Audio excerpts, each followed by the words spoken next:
दोस्तों, पिछले 5 दिनों में मार्केट में काफ़ी ज़्यादा हमें करेक्शन देखने को मिल रहा था।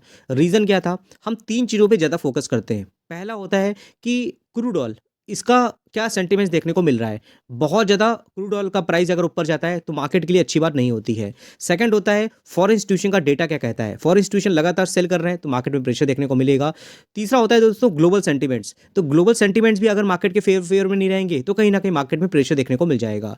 तो ओवरऑल आज के दिन में टाइम में देखोगे तो आज के दिन क्या है कि मार्केट हमें फ्लैट परफॉर्मेंस दिखाता नजर आ रहा है। बहुत ज़्यादा तेजी भी नहीं है, बहुत ज़्यादा आपको करेक्शन भी देखने को नहीं मिल रहा है। रीज़न क्या है? इसके पीछे का रीज़न अगर आप समझोगे ना तो आपको समझ में आएगा कि जैसा कि फॉरेन वालों की लगातार सेलिंग देखने को मिल रही थी, 5 दिन का चार्ट देखोगे तो लगातार गिरावट है। इसमें क्रूड ऑयल का प्राइस देखोगे तो वो भी हमें थोड़ा-सा बढ़ता हुआ दिख रहा था। तो उसकी तरफ से भी सपोर्ट नहीं मिल रहा था। लेकिन आज के दिन में अगर आप देखोगे यहाँ पर तो डाउ फ्यूचर, तो यहाँ पे देखोगे बहुत ज़्यादा तेजी नहीं है, बहुत ज़्यादा करेक्शन नहीं है। तो इसका भी कहीं न कहीं बहुत ज़्यादा हमें असर हमारी मार्केट में देखने को नहीं मिल रहा है। साथ ही साथ क्रूड ऑयल देखोगे तो ये भी आपको 80.72 में देखने को मिल रहा है ब्रेंट क्रूड। डब्ल्यूटीआई देखेंगे 78.66 देखने को मिल रहा है। ये एक अच्छी बात है। इसकी वजह से मार्केट में बहुत ज़्यादा प्रेशर नहीं है। ग्लोबल सेंटीमेंट्स में भी अगर आप जाओगे ना तो बहुत ज़्यादा आपको प्रेशर देखने को नहीं मिलेगा। निफ्टी इंडाइसेस की बात करेंगे जिनका वेटेज सबसे ज़्यादा है, तो आप देखोगे निफ्टी बैंक हरे निशान पे है, निफ्टी ऑटो देखोगे वो भी हरे निशान पे है, फाइनेंशियल सर्विसेज देखोगे ये भी हरे निशान पे है, और उसके अलावा निफ्टी एफएमसीजी की बात करते हैं लाल निशान पे है, निफ्टी आईटी की बात करते हैं तो ये जो निफ्टी आईटी है इसका वेटेज हमें सेकंड लेवल पे सबसे ज़्यादा देखने को मिलता है, ये अब लाल निशान में देखने को मिल रहा है। अगर निफ्टी इंडेक्स में तेजी होगी ना तो सारा कुछ का कंट्रीब्यूशन आपको देखने को मिलता है, लेकिन फाइनेंशियल सर्विसेज का वेटेज ज़्यादा है तो कहीं ना कहीं वो हरे निशान पे है, तो मार्केट को कहीं ना कहीं स्टेबल करके रखा हुआ है। निफ्टी रियलिटी देखोगे ये भी आज हरे निशान पे देखने को मिल रहा है। उसके अलावा आप देखोगे small cap, large cap, mid cap की बात करते हैं, निफ्टी मिड कैप 150 है, हरे निशान पे है। निफ्टी स्मॉल कैप 50 की बात करें हरे निशान पे देखने को मिल रहा है। और जिस टाइप की कंपनियों के बारे में हम बात करते हैं वो तो इससे भी छोटी होती हैं। निफ्टी स्मॉल कैप 250 मतलब होगा कि जो कंपनियों की मार्केट कैपिटलाइजेशन अगर आप देखोगे हमारे टाइप की मिड कैप कंपनियां होती हैं, वो इनके लेवल पे स्मॉल कैप कंपनियां होती हैं। मुझे कमेंट बॉक्स से लिखोगे, मैं आपको बता दूंगा इसमें क्या क्या डिफरेंशिएट होता है, क्योंकि इसमें अकॉर्डिंग आप चलोगे ना इंडाइसिस के अकॉर्डिंग, तो इनका जो मिड कैप होता है हमारे लार्ज कैप 1 लाख करोड़ की मार्केट कैप है, उसके अलावा आप देखोगे 70,000 करोड़ की मार्केट कैप है, वो यहाँ पे मिड कैप कंपनियों में आते हैं, टॉप 100 कंपनियां जो होती हैं।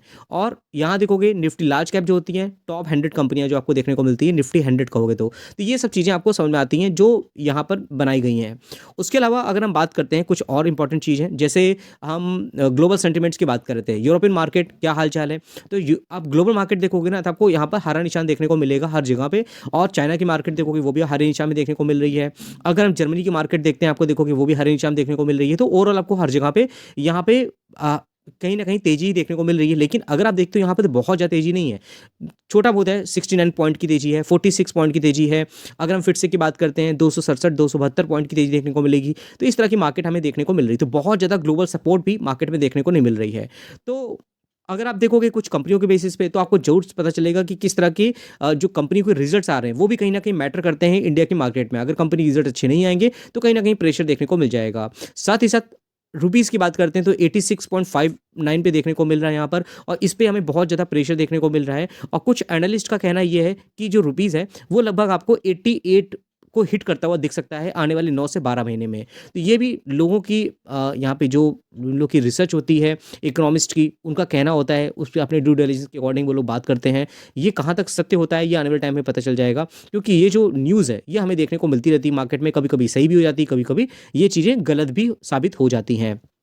फिर दोस्तों अगर हम बात करते हैं यहाँ पर कुछ कंपनियों से इस पे रिलेटेड, तो आप देखोगे विशाल मेगा मार्ट आज के दिन पे हरे निशान देखने को मिल रहा है। और ये कंपनी जब से मार्केट में आई है तो आपको यहाँ पे हरे निशान पे ही देखने को मिल रही है। काफ़ी अच्छी कंपनी है, इनकी काफ़ी शोरूम्स भी हैं, काफ़ी रिटेल सेगमेंट में इसका बहुत अच्छा वेटेज है।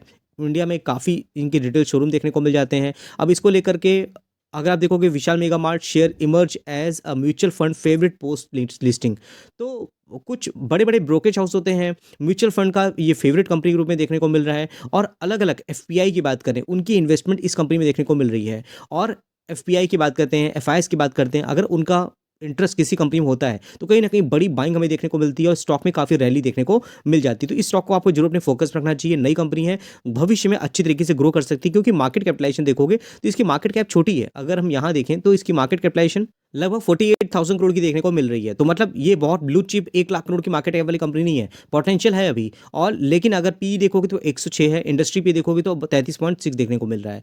तो ये एक्सपेक्टेशन लगाई जा रही है कंपनी रिजल्ट अच्छे अनाउंस करेगी, रिजल्ट अच्छे अनाउंस करेगी तो कहीं ना कहीं यहाँ पे अच्छी तरीके से वैल्यूएशन एडजस्ट होता हुआ दिख सकता है। प्रमोटर होल्डिंग, इंस्टीट्यूशन इन्वेस्टर सब आपको अच्छे देखने को मिलेंगे। पब्लिक होल्डिंग सिर्फ 7% की आपको देखने को मिलेगी। ये सब चीज़ें हैं जो माइंड में रखनी चाहिए। फिर दोस्तों हम बात करते हैं नेक्स्ट कंपनी की। तो नेक्स्ट कंपनी है बीएससी लिमिटेड। 5400 की प्राइस में आज के दिन में हरे निशान में देखने को मिल रहा है। लगभग 1 महीने का चार्ट देखोगे तो ये कंपनी लाल निशान पे ही है। 5 साल का चार्ट देखोगे तो इस कंपनी ने अपने इन्वेस्टर को अच्छे रिटर्न बना के दिए हैं। तो बीएससी आपको पता है जैसे जैसे लोगों का इंटरेस्ट स्टॉक मार्केट में होता है तो ये सब कंपनियां हमें रिटर्न बना के देती हैं और बहुत ही छोटे लेवल से ये कंपनी शॉर्ट टर्म में बहुत बड़ी बनती हुई दिखेगी। आप देखोगे यहाँ पे 2023-2022 की बात करोगे तो 500 रुपये का जो शेयर अभी कॉर्पोरेट एक्शन भी हुआ है तो आपको ये 5400 प्राइस में देखने को मिल रहा है। अब इसको लेकर के जो ब्रोकरेज हाउस है उनका क्या कहना है, तो अगर आप देखोगे यहाँ पर तो करंट लेवल पे बीएससी को लेकर के कुछ ब्रोकरेज हाउस हैं जो यहाँ पर ओवर सोल्ड की रेटिंग थी, उसको भी उन्होंने कहा है कि ओवर सोल्ड भी नहीं है और ये कंपनी ओवर बॉट भी नहीं है। तो मतलब ये नहीं कहते बहुत ज़्यादा, ये ऐसा नहीं कि महंगी कंपनी है ना बहुत ज़्यादा सस्ती कंपनी है, उनके कह के अकॉर्डिंग ये है। उसके अलावा अगर आप देखोगे 9 एनालिस्ट ऐसे हैं जो इसको लेकर के अपने अपने जो राय है वो दे रहे हैं, जिसमें अगर आप देखोगे तो 5 ऑफ देम जो मतलब 9 में से 5 ऐसे हैं जिन्होंने इसको लेकर के बाइंग की रिकमेंडेशन दी है, जिसमें से 3 देखोगे तो उन्होंने कहा है कि होल्ड करना चाहिए और एक है जिन्होंने कहा है कि यहाँ पर सेल करना चाहिए। तो अलग अलग लोगों की रिकमेंडेशन अलग अलग होती है। आपको क्या लगता है कंपनी का बिजनेस कैसा है, भविष्य में कैसा ग्रो कर सकता है? बाकी अगर हम बात करेंगे एचसीएल टेक्नोलॉजी की तो कल के दिन में कंपनी के रिजल्ट भी आए थे, अनाउंस हुए थे और आज के दिन देखोगे लगभग 8% की गिरावट देखने को मिल रही था। जैसे मैंने बताया निफ्टी आईटी में सारी कंपनियों की परफॉर्मेंस ऐसी है तो आज में तो ज़बरदस्त गिरावट देखने को मिल रही है। और अगर आप देखोगे मैक्सिमम चार्ट तो ये कंपनी हमें अच्छे ही रिटर्न बना के दिया है इसने लॉन्ग टर्म में, लेकिन अगर आप देखोगे मार्केट की एक्सपेक्टेशन के अकॉर्डिंग रिजल्ट बिल्कुल भी नहीं थे, इसी वजह से यहाँ पर भारी यहाँ पे सेलिंग देखने को मिल गई है। ईपीएस की जो एक्सपेक्टेशन रखी गई थी 16.98 की, वो रिपोर्ट किया कंपनी ने 16.93। अगर रेवेन्यू की बात करेंगे तो 30.06 थाउजेंड करोड़ का एक्सपेक्ट किया गया था, रिपोर्ट किया कंपनी ने 29.89। तो इसी वजह से देखोगे आज इसमें यहाँ पे भारी सेलिंग देखने को मिल गई है। यहाँ देखोगे HCL tech share fall most in over 9 year after 9% drop post Q3 result.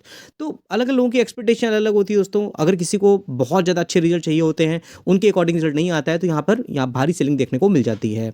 कुछ लोगों को लगता है कि हाँ कंपनी अच्छे परफॉर्म करेगी, तो अगर आप उनको ओके रिजल्ट लगता है तो वो लोग होल्ड भी कर लेते हैं। बाकी अगर आप देखोगे तो यहाँ पर देखोगे HCL and Microsoft expand partnership to revolution contract centre with generative AI. तो ऐसा नहीं कंपनी काम नहीं कर रही है, इसने माइक्रोसॉफ्ट के साथ में यहाँ पर पार्टनरशिप एक्सपेंड किया है अपनी, और कहीं ना कहीं जनरेटिव एआई को लेकर के कंपनी आगे बढ़ती नजर आ रही है। तो कंपनी अच्छी है, ऐसा नहीं बुरी है। गिरावट को लेकर के आपको बिल्कुल डरना नहीं चाहिए। एंजल वन की बात करते हैं 2371 के पाइप में है, आज के दिन में कंपनी लाल निशान में देखने को मिल रही है। अगर आप 6 महीने का चार्ट देखोगे तो किस तरह की गिरावट है, अगर आप ओवरऑल देखते हो तो देखिए 30% की गिरावट देखने को मिल रही है यहाँ पर दिसंबर 24 से लेकर जनवरी 25 में। मतलब अभी अगर आप देखते हो तो 1 महीना में ही कंपनी में इतनी गिरावट हो गई है। और शॉर्ट टर्म में देखोगे तो कभी कभी शॉर्ट टर्म में अच्छे रिटर्न भी बन जाते हैं। आप देखो यहाँ पर फरवरी 23 में, दिसंबर 23 में, मतलब 1 साल की बात करते हैं, मोटा मोटा 9 महीने बात कर ले तो 200% तक के रिटर्न भी बनते हुए दिख रहे हैं। ये सब जानना इंपॉर्टेंट होता है। अगर आप देखो यहाँ पर तो कंपनी पता चलेगा कि Angel One share drop 7% after new FNO norms impact Q3 result. अब से भी क्या अलग अलग पॉलिसीज आ रही हैं, नए नए रूल आ रहे हैं, कहीं ना कहीं जितने भी ब्रोकरेज हाउस होते हैं कुछ कंपनियों पे अलग इफेक्ट पड़ता है, लेकिन ये जो इफेक्ट होता है लॉन्ग टर्म के लिए नहीं होता, इम्पैक्ट हमें शॉर्ट टर्म के लिए देखने को मिलता है। बाकी अभी के लिए दोस्तों इतना ही, फिर मिलते हैं नेक्स्ट वीडियो में, तब तक के लिए थैंक यू।